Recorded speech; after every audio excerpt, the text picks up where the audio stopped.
दिलासा चैनल देख रहे सभी दर्शकों को कवलजीत की तरफ से प्यार भरी नमस्कार। जैसा कि आप जानते हैं कि पब्लिक दिलासा द्वारा चलाई जा रही विशेष कार्यक्रम जागरूक के तहत हम हमेशा कुछ न कुछ किसी नए चिकित्सक को लेके आपके सम्मुख हाजिर होते हैं ताकि आप उनसे अपनी समस्याओं के बारे में जान सके और अपनी समस्याओं का समाधान करवा सके।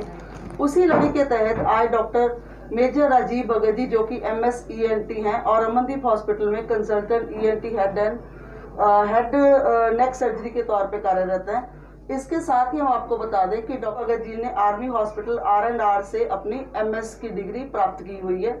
आइए इसके साथ ही अब डॉक्टर साहब से बात करते हैं और जानते हैं उनके बारे में कुछ। प्लीज डॉक्टर साहब आप अपने बारे में कुछ बताएंगे। दोस्तों, जैसे कि मैम ने बताया कि मेरा नाम डॉक्टर मेजर राजीव भगत है। मैंने अपनी MBBS की डिग्री GMC अमृतसर से की है। उसके बाद मैं आर्मी में अपनी सर्विस मैंने 6 ईयर्स वहाँ पे सर्विस दी है। And army hospital R&R Delhi से ही मैंने अपनी MS की डिग्री जो कि ENT में उसमें की है। एंड उसके बाद अपना सीनियर रेजिडेंसी जो भी दिल्ली से मैंने की है। कुल मिला के इस दौरान मुझे 12 साल के आसपास इसका एक्सपीरियंस है। अब लास्ट 2 साल से मैं अपनी सेवाएं अमनदीप हॉस्पिटल अमृतसर में दे रहा हूँ।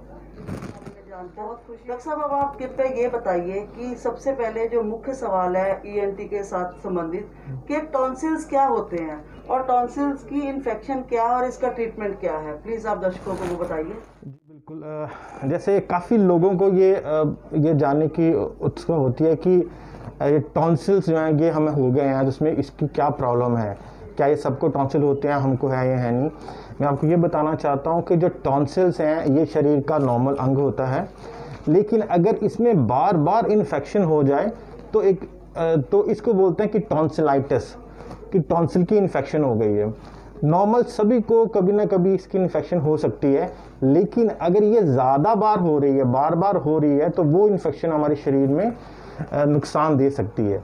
तो उसके लिए तो पहले तो दवाइयों के द्वारा उसका इलाज किया जाता है, और अगर दवाइयों से उसका इलाज बार बार होने के बावजूद भी वो ठीक नहीं हो रहा है तो उसको फिर ऑपरेशन के द्वारा निकालने की ज़रूरत होती है, जिसके लिए हमारे पास सबसे जो अभी वर्ल्ड में एडवांस चीज़ें हैं कोएगुलेशन, जिसे बोलते हैं ब्लड डेथ सर्जरी, उसके द्वारा उसका ऑपरेशन किया जाता है, जिससे हम पेशेंट को एक ही दिन में एडमिट करके नेक्स्ट डे हम पेशेंट को घर भेज सकते हैं।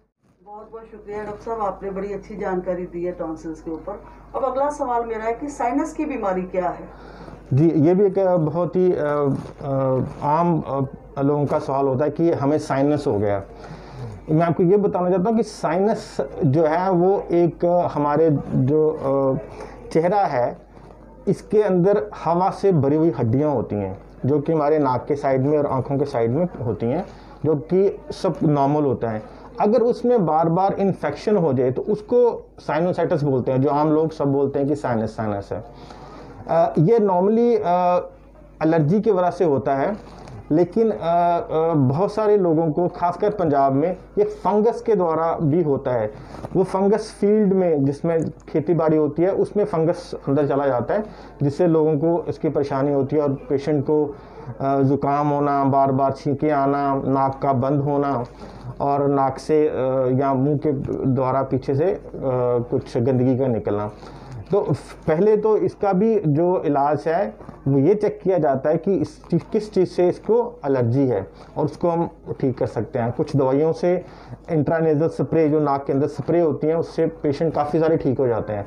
बहुत कम पेशेंट जिनको सर्जरी की ज़रूरत होती है, तो यहाँ पर एंडोस्कोप के द्वारा हम लोग एडवांस सर्जरीज करते हैं, जिसको कि FES बोलते हैं, फंक्शनल एंडोस्कोपिक साइनस सर्जरी, जिससे हम एंडोस्कोप द्वारा जो उनके साइनसेस हैं उनको ओपन करते हैं, उसके अंदर से बीमारी जो है वो निकालते हैं। इससे पेशेंट को पूरा काफ़ी आराम मिलता है। बहुत बढ़िया डॉक्टर साहब, आप ये बताइए कि थायराइड की गिल्टी का सही इलाज क्या है। जी, देखिए थायराइड सब कहते हैं कि हमें थायराइड हो गया, किसी कहते हैं कि थायराइड हो गया। थायराइड क्या चीज़ होती है? थायराइड एक एक्चुअली हमारे इधर ग्लैंड है जो कि हार्मोन प्रोड्यूस करती है, जो हमारी बॉडी के लिए ज़रूरी होता है। किसी वजह से कई बार क्या होता है कि उसमें गांठ बन जाती है, गिल्टी बन जाती है। उन गिल्टियों की वजह से वो थायराइड या तो ज़्यादा अपना थायराइड की मात्रा प्रोड्यूस करता है या कम प्रोड्यूस करता है।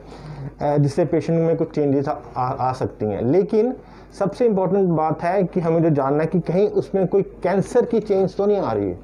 तो अगर किसी थायराइड है, उसका साइज़ ज़्यादा बढ़ गया है, एकदम ज़्यादा बढ़ गया है, उसमें दर्द होनी स्टार्ट हो गई है, तो आपको तुरंत डॉक्टर साहब से कंसल्ट करना चाहिए, जिससे कि वो एक टेस्ट करवा के ये पता कर पाएँ कि क्या इसमें कोई कैंसर की चेंज तो नहीं है। अगर इस तरह की कोई चेंजेस लग रही हैं तो उसका सही इलाज है कि हम उस थायराइड को की गिल्टी को बाहर निकालें और फिर उसकी सही जांच करें। और मैं आपको ये बताना चाहता हूँ कि अगर थायराइड का कैंसर भी हो गया है तो वो इतना खतरनाक कैंसर नहीं होता अगर उसको हम टाइमली डिटेक्ट कर पाएँ। और बहुत सारे लोग इधर उधर जाते रहते हैं कि दवाइयों से ठीक हो जाएं, पर सही जब तक इसका पता नहीं चलेगा कि क्या इसका कारण है, तब तक उसका सही इलाज नहीं हो सकता। बहुत अच्छा डॉक्टर साहब, मेरा अगला सवाल ये है कि वर्टाइगो, चक्कर आना जो होता है, इसका ईएनटी से क्या संबंध है? जी, ये भी बहुत अच्छा प्रश्न है। बहुत सारे पेशेंट्स को चक्कर आते हैं जिसमें उनको लगता है कि हाँ, आसपास की चीज़ें घूम गई हैं और सर चक्कर आ रहा है। उसकी वजह से उनको ये नहीं पता चलता है उनको किस डॉक्टर के पास जाना है। तो मैं आपको ये बताना चाहता हूँ कि जो वर्टाइगो है, चक्कर का जो स्पेशलिस्ट जिसे बोलते हैं, वो एक ईएनटी डॉक्टर होता है। आपको जान के आम पब्लिक को थोड़ी सी ये हैरानी होगी कि हमारे कान के अंदर एक ऑर्गन होता है, जैसे इनर ईयर बोलते हैं, वो हमारा चक्रों का सेंटर है, जैसे कह सकते हैं कि वो बैलेंस ऑर्गन होता है, तो वो बैलेंस करता है। अगर उसमें कुछ खराबी आ जाए तो पेशेंट को बैठे बैठे ही बहुत सारे चक्कर आ सकते हैं। और मेरे पास कई सारे ऐसे पेशेंट आते हैं जो काफ़ी जगह इधर उधर घूम के फिर मेरे पास आते हैं और फिर उन्होंने काफ़ी सारे टेस्ट भी करा रखे होते हैं, एमआरआई, सर्वाइकल के लिए एमआरआई, सीटी स्कैन, लेकिन उसमें कुछ भी नहीं आया होता। लेकिन जब हम हमारे पास आते हैं तो एक सिंपल क्लिनिकल टेस्ट होते हैं जिससे पता चल जाता है कि इनको पेशेंट को ईएनटी के वजह से प्रॉब्लम है और फिर उसका सिंपल इलाज हो सकता है। तो अगर इस तरह के पेशेंट्स को कोई इस तरह के पेशेंट्स हैं तो I will request you should go to an ENT specialist. और डॉक्टर साहब, मैंने सुन रखा है कि अमनदीप हॉस्पिटल में दिमाग की रसोली का नाक के जरिए ऑपरेशन किया जाता है, उसके बारे में आप बताइए, वो कैसे हो पाता है? जी, ये इस तरह के ऑपरेशंस वो अमनदीप हॉस्पिटल में एडवांस सर्जरी होती है जहाँ यहाँ पे किए जाते हैं। दिमाग की रसोली, जिसमें कि हम कहते हैं कि पिट्यूटरी एडिनोमा, वो एक रसोली होती है जो कि दिमाग के अंदर होती है और नाक के पीछे होती है।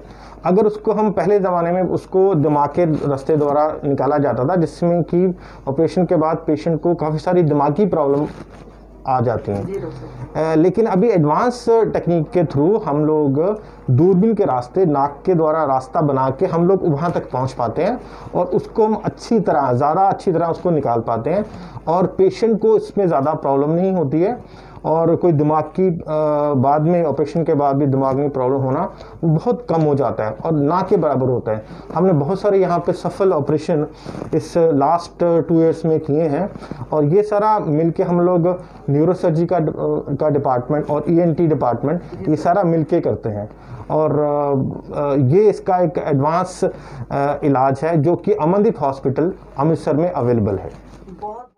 डॉक्टर साहब, आपने बहुत अच्छी जानकारी आज हमारे दर्शकों को दी नाक और कान की कुछ बीमारियों से संबंधित। इसके साथ ही मैं बताना चाहूँगी कि डॉक्टर साहब के कैबिन में स्पेशली कोविड के जो है वो सारे प्रिकॉशंस को यूज़ करते हुए डॉक्टर साहब के कैबिन में आप देख सकते हैं यहाँ एक माइक लगा हुआ है। उस माइक के जरिए डॉक्टर साहब अपनी बात जो है वो बाहर बैठे पेशेंट से करते हैं और वो स्पीकर से जब उन तक आवाज़ जाती है तो डॉक्टर साहब की बात सुन के वो ठीक से उनका ट्रीटमेंट हो पाता है। और इसी के साथ आप देख सकते हैं यहाँ पे डॉक्टर साहब यहाँ पे उनसे बात करते हुए अपना हाथ इन्हीं होल से, ताकि पेशेंट को टच ना। जैसे डॉक्टर साहब ने और प्रश्न पूछना चाहेंगे कि इसी चीज़ को लेके आप कुछ और जनता को मैसेज देना चाहते हैं या कुछ बताना चाहते हैं तो प्लीज़ वो बताएं। 1 मिनट के लिए एक और बात करेंगे जी। ये इस समय जो मेरा सबसे ज़रूरी मैसेज जो देश की जनता को है कि अभी कोविड का टाइम चल रहा है और ऑल्दो लॉकडाउन हमारे काफ़ी हद तक खुल गए हैं, लेकिन इसका ये मतलब नहीं है कि कोविड चला गया है। अगर हम सभी सोशल डिस्टेंसेस और मास्क पहन के रखेंगे तो फिर हम इस चीज़ से बचे रहेंगे और हम अपनी नॉर्मल एक्टिविटी कर पाएंगे। और कोविड अगर हमारे अंदर नहीं जाता है तो उससे वो ग्रो नहीं कर पाएगा, वो फिर कुछ टाइम के बाद अपने आप ही ख़त्म हो जाएगा जब उसके पास ग्रोइंग पावर ही नहीं होगी। तो ग्रोइंग पावर इस समय हमारा शरीर है। तो इसलिए हर एक व्यक्ति, चाहे वो छोटा बच्चा हो, बड़ा हो या कोई ज़्यादा एज वाला हो, उसको मास्क पहनना ज़रूरी है। धन्यवाद डॉक्टर साहब, इस बहुत अच्छी जानकारी के लिए धन्यवाद। और हम आगे फिर दोस्तों आपके लिए हाजिर होंगे लेके किसी न किसी शहर के प्रमुख चिकित्सक को, जो आपकी बीमारियों से, आपकी समस्याओं से आपको निजात दिलाएंगे। तब तक के लिए शुक्रिया, नमस्कार।